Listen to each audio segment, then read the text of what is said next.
Luis Neri papalitan na ng ibang boksingero na lalaban kay Naoya Inoue sa May 6, 2024. And bago tayo magpatuloy, please don't forget naman po to like and subscribe and pahit na rin ang notification bell.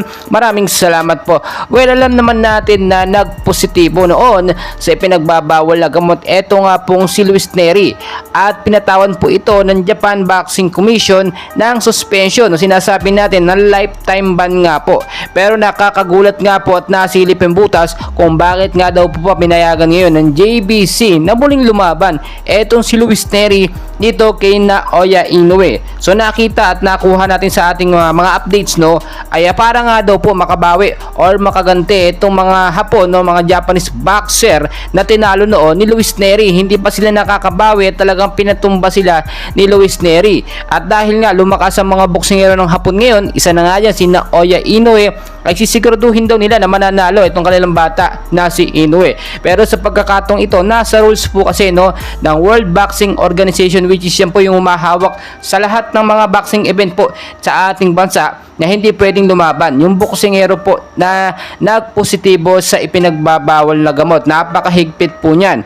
Pwedeng lumaban itong si Luis Neri at si Naoya Inoue, pero hindi sa Japan, pwedeng sa Amerika or sa ibang bansa. Pero hindi naman papayag dyan ang kampo ni Naoya Inoue dahil alam naman nila hindi nila kabisado yung ibang bansa kung doon po sila lalaban. Lalo na itong si Inoue, napaka talagang mademanding na boksingero. Ang gusto niya lumaban lang sa kanyang bansa lang. Ayaw niya lumaban sa ibang bansa, mga kaibigan. Bakit? Doon pa lang po makikita natin na parang may itinatago nga po talaga itong kampo ni Naoya Inoue. Wala namang problema yan, pero kung hindi daw talaga papayag etong kampo ni Inoue na lumaban sa Amerika o sa ibang bansa kay Luis Neri, ay posibleng palitan na lamang po na ibang boksingero or makansela ang kanila. Tignan nyo mga kaibigan, kaya gusto lagi ni Inoue na sa Japan maganap ang laban niya ay dahil syempre alam naman natin may mga bentang laban nga po ang nangyayari at syempre ayaw niyang mabisto yung mga ginagamit niya pong gloves na may pandaraya nga. Noon pa man naging issue na po yan at nasilip na may pabigat nga daw po na bakal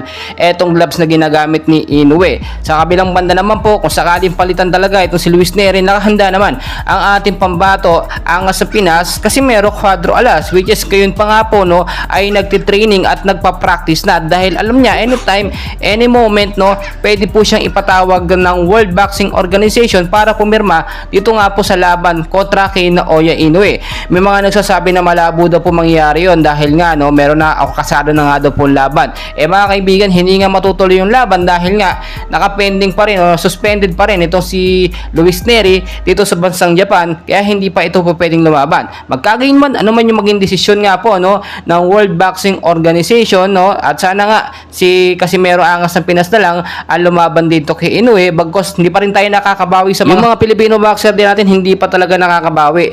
Knockout din tayo sa mga laban. Well mga kaibigan, patuloy ko po kayong update. Please don't forget to like and subscribe. Maraming salamat po.